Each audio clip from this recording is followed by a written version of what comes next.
नमस्ते दोस्तों, मैं हूँ रेनू और आज आपका गूगल किचन में बहुत बहुत स्वागत करती हूँ। फ्रेंड्स, आज कोई मैं रेसिपी लेकर नहीं आई हूँ।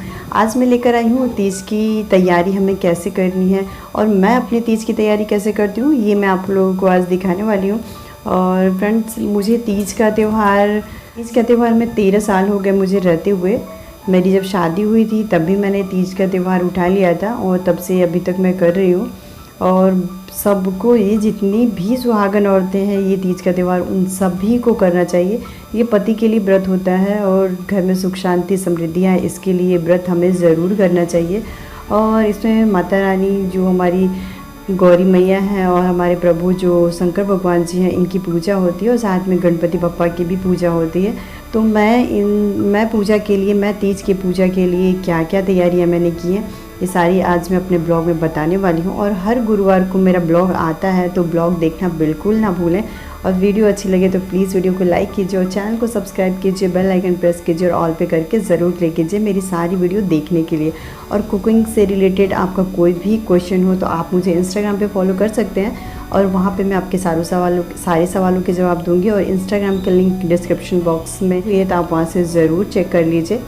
तो चलिए शुरू करते हैं वीडियो। और फ्रेंड्स, अगर आप केक से रिलेटेड कोई भी सवाल हो तो आप बेझिझक होकर आप मुझसे इंस्टाग्राम पे बात कर सकते हैं, आप मुझे वहाँ डीएम कर सकते हैं।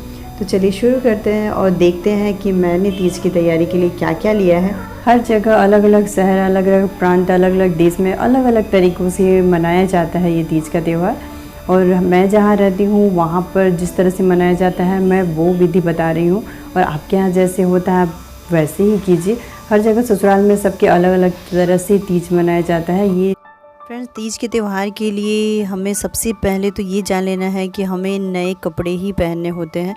ऐसा शुरू से चलन है कि हमें नए वस्त्र ही पहनने हैं। तो उसके लिए मैंने लिया है ये साड़ी। और आप चाहे तो ये माता रानी को चढ़ाने के बाद आप वापस इसे अपने इस्तेमाल में भी ला सकते हैं, आप खुद के लिए यूज़ कर सकते हैं इसे। और अगर दान करना है तो उसके लिए भी आप अलग से रख सकते हैं, साड़ी या कपड़े जो भी आपको दान करने हैं वो सब कुछ अलग से रख सकते हैं। तो मैंने ये साड़ी लिया है जिसे मैं चढ़ाऊँगी माता रानी को और बाद में उसे अपने लिए यूज़ में। और अगर आप ज्वेलरी पहनते हैं तो जो आपको शादी में मिली थी, अगर आप वो ज्वेलरी पहनिए तो बहुत ही अच्छा है, क्योंकि ये सुहागन औरतें जितने अच्छे से तैयार हों उतना ही अच्छा माना जाता है। इसलिए हमें अच्छे से बिल्कुल दुल्हन के जैसे ही तैयार होना चाहिए। जैसे आप अपनी शादी में तैयार होते हैं बिल्कुल वैसे ही तैयार होते हैं तीज में। जैसे आप करवा चौथ में तैयार होते हैं सेम वैसे ही आपको तैयार होना है। अच्छे से पैर भी कलर करने हैं, मेहंदी लगानी है, सारी ज्वेलरी पहननी है, मांग टीका वगैरह सब कुछ लगाकर अच्छे से हमें तैयार होना है। और उसके बाद ये मैंने लिया है श्रीफल, नारियल। और एक बात मैं बताना चाहूँगी कि नारियल को कभी भी ऐसे नहीं रखना चाहिए। नारियल में ऐसे या तो आप धागा लगा दीजिए या फिर कपड़ा लपेट दीजिए इसमें, या फिर सिंदूर और रोली तो बहुत ही ज़रूरी है। उसके बाद ही हम कलश के ऊपर इसे रखेंगे। फ़िलहाल मैं ऐसे दिखा रही हूँ कि मैंने क्या तैयारी की है। और ये सब मैं तीज के दिन वापस पूजा करूँगी तब भी मैं ये सब यूज़ करूँगी। और ये देखिए, ये मैंने सारा श्रृंगार का सामान भी लाकर रखा हुआ है। तो इसमें कुछ सामान मैंने लाया है जो मैं खुद के लिए भी रखूँगी प्रसाद के रूप में, और कुछ सामान मैं दान में भी करूँगी। और ज़रूरी नहीं है कि आप ये दान पंडित जी को ही करें, या आप किसी को भी दे सकते हैं। तो मैंने थोड़े बहुत दान के लिए भी रखे हुए हैं सामान। अगर आपका बहुत कुछ नहीं है देने के लिए तो ये सब कुछ इतनी ज़रूरी नहीं है। आप सिर्फ सिंदूर और बिंदी भी अगर आपके पास है तो भी आप ये व्रत उठा सकती हैं। ये तो अंदर से आपकी भक्ति है, श्रद्धा है कि आप कैसी पूजा पाठ करते हैं। तो ये सारा श्रृंगार लेकिन बहुत ही आवश्यक है। सब ऐसा मानते हैं कि सुहागन औरतें ये सारे श्रृंगार का सामान जितना भी आप यूज़ करते हैं वो ज़रूर पूजा में यूज़ करना चाहिए। तो उसके लिए ये मैंने लिया है बिंदी। तो कुछ आप अगर अलग चाहती हैं तो दान करने के लिए कुछ रखिए, या फिर आप अपने यूज़ के लिए रखना चाहती हैं तो वो भी रखिए। और ये मैंने लिया है सिंदूर, जो बहुत ज़्यादा ही इम्पॉर्टेंट है। तो हमने लिया है सिंदूर। ये मैंने 2 रखा हुआ है, आप देख सकते हैं। एक मैंने रखा हुआ है मैं खुद के यूज़ के लिए चढ़ाने के बाद रखूँगी, और एक मैं देने वाली हूँ। और ये नेल पेंट का मुझे बहुत ज़्यादा शौक़ है, इसलिए मैंने 2-3 ले लिया है ताकि ये चढ़ा सकूं और कुछ अपने यूज़ में ला सकूं और कुछ दे सकूं। इसके लिए मैंने लाया हुआ है नेल पेंट।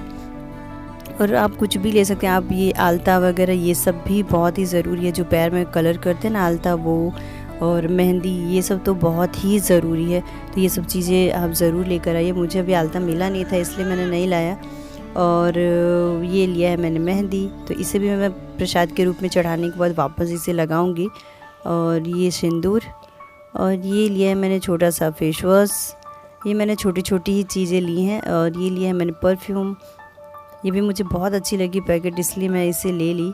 और ये देखिए ये भी मैंने परफ्यूम ही लिया है, तो मैं एक दूंगी और एक खुद के यूज़ में भी रखूँगी। ये मैंने लिया है लिपस्टिक, और जो भी सामान आप देख रहे हैं, क्रीम, पाउडर, आपको जो भी देना हो या जितना आपको सामान मिल जाए उतनी चीज़ें आप ले सकते हैं। मुझे जो समझ में आई और जितनी मिली मैंने उतनी ले ली। और ये देखिए ये ऐसे आपको मिलता भी है मार्केट में, ये 30 से 50 रुपीज़ के बीच में मिल जाता है। और इसमें भी लगभग सारी चीज़ें रहती हैं, जैसे चूड़ी, और ये देखिए बिंदी है, सिंदूर है, काजल है, मंगलसूत्र है, और कंघी है, शीशा है, हर चीज़, क्लिप है। इसमें सारी चीज़ें आपको मिल जाएंगी, छोटी छोटी ही है पर सब कुछ आपको मिल जाएंगे। और ये सब दान के लिए ये लोग ज़रूर लेते हैं, तो ये मैंने भी लिया हुआ और एक्स्ट्रा भी मैंने लिया है जो मैं दे सकूं। और ये मैंने चूड़ियाँ ली हैं लाल और हरी कलर की। और फिर मैंने लिया है ड्राई फ्रूट्स। ये अगर आपको बहुत सारे फ्रूट नहीं मिलते हैं तो आप ये ले सकते हैं, क्योंकि अभी लॉकडाउन चल रहा है और सारी चीज़ें मिलनी बहुत ही मुश्किल है। तो अगर आपको ये सब मिल जाते हैं थोड़े बहुत ड्राई फ्रूट्स, तो भी आप पूजा कर सकती हैं।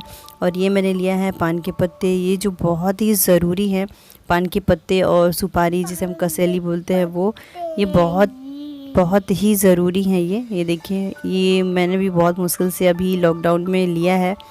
ये फूल वाले भैया हमारे रखते हैं, उनसे हमें बहुत आसानी से मिल गया था। और उसके बाद मैंने लिया है ये धूप, और ये देखिए, और ये बहुत ही सुगंधित धूप है, तो आप ये धूप को ज़रूर जलाइएगा, क्योंकि पूरा पूजा पाठ के टाइम जब वातावरण पूरा ऐसा शुद्ध आता है तो बहुत अच्छा लगता है और अच्छी खुशबू आती है। तो और ये मैंने लिया है, ये शंकर भगवान जी को बहुत ही प्रिय है, इसलिए मैंने ये बहुत ही मुश्किल से इसे मैंने ढूंढा है। तो फ्रेंड्स अगर ये ना मिले तो कोई बात नहीं, पर अगर मिल जाता है तो बहुत ही अच्छा है। और ये लिया है बेलपत्र। तो बेलपत्र भी आपको जब भी यूज़ करिए तो इतना ध्यान रखिए कि बेलपत्र कभी भी कटा हुआ नहीं होना चाहिए, कटा पिटा नहीं होना चाहिए। ये मुझे नहीं मिला, मैं सिर्फ दिखाने के लिए आपको रखी हूँ, पर जब आप यूज़ करिए, और मैं भी जब ये तीज की पूजा करूँगी तो मैं भी इसे अच्छा ढूंढ कर ही लाऊँगी। ये भी बहुत मुश्किल से मुझे मिला है, फूल वाले भैया से ही मिला है मुझे। और ये देखिए ये सारी चीज़ें, ये तुलसी जी के पत्ते, और ध्रुवा, गणपति बप्पा को ध्रुवा बहुत पसंद है, धूप जिसे हम गांव में धूप कहते हैं वो, तो ये सब चीज़ें गणपति जी को बहुत पसंद है। और ये जो रक्षा सूत्र है ये आप ज़रूर पूजा में चढ़ाइए, ताकि जब पूजा ख़त्म हो जाए तो अगले दिन ये आप अपने बच्चों को, अपने पति को ये ज़रूर बांधिए। घर में सुख शांति और उनका आशीर्वाद है ये बच्चों के लिए और पति के लिए। और ये फ्रूट जो भी आपको मिल जाए, मुझे अभी फ़िलहाल इतने ही मिले थे, मैं तीज की पूजा के दिन सारे फ्रूट इकट्ठे करूँगी। मुझे अभी 3-4 ही फ्रूट मिले थे। अभी लॉकडाउन की वजह से थोड़ी दिक्कत आ रही है इन सब चीज़ों को लेने में, और मिल नहीं रहा है। मैं जहाँ पर रहती हूँ बहुत मुश्किल से मिल रहा चीज़ें।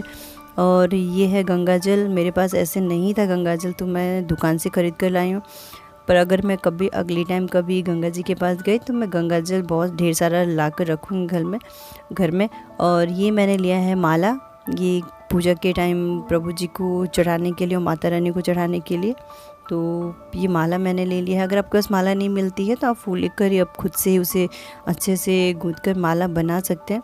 तो ये देखिए फ्रेंड्स, ये हो गई, मैंने ऐसे तीज की तैयारी की है। और बहुत जगह पे बहुत सारे पकवान भी बनाए जाते हैं, जैसे खस्ता हुआ, गुजिया हुआ, ये सब चीज़ें, मीठी चीज़ें बनाई जाती हैं। और मेरे यहाँ भी ससुराल में ये सारी चीज़ें बनाई जाती हैं। पर मैं जब स्टार्ट की थी तीज का व्रत, उस टाइम मैंने सिर्फ फ्रूट और इतनी ही सामग्री से मैंने ऐसे ही स्टार्ट किया था, इसलिए मैं बनाती नहीं हूँ ये सारी चीज़ें। और मेरे बच्चे बहुत छोटे हैं, तो इन सब चीज़ों को बनाने के टाइम में बहुत साफ़ सफाई बहुत अच्छे से बनाना पड़ता है, और बच्चे छोटे हैं तो ये सब बहुत मुश्किल होती है। तो अभी तो फ़िलहाल मैं ऐसे ही कर रही हूँ, जब मेरे बच्चे बड़े हो जाएंगे तो मैं भी वापस ये सारी पकवान बनाऊँगी, फिर से ये मैं तीज का व्रत करूँगी जब, तो ये सारी चीज़ें करूँगी। और सब जगह क्या होता है ना कि आप बेदी बनाकर या चौकी रख के उसके ऊपर लाल कपड़ा बिछा के उसके ऊपर ये सारे मतलब पंडाल जैसे बनाते हैं ना, मंडप, केले के पत्ते सजाकर, और वैसे आप कर सकते हैं। पर मैं जहाँ हूँ मेरे पास अभी चौकी नहीं है फ़िलहाल, इसलिए मैं ऐसे ही करूँगी पूजा। नीचे ही मैंने आसन लगाया हुआ है प्रभु जी का, और वहीं पे मैं करूँगी तीज की पूजा।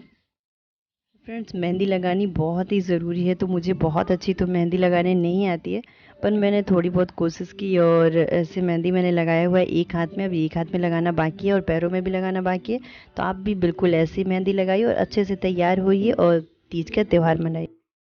वीडियो अच्छी लगी हो तो वीडियो पे लाइक ज़रूर कीजिएगा। अपनी फैमिली और फ्रेंड्स के साथ भी वीडियो ज़रूर शेयर करिएगा, ताकि वो लोग भी, अगर जो नई सुहागन औरतें हैं, अगर वो भी व्रत का, ये तीज का व्रत उठाना चाहती हैं, तो वो उनके लिए भी ये वीडियो बहुत ही हेल्पफुल है।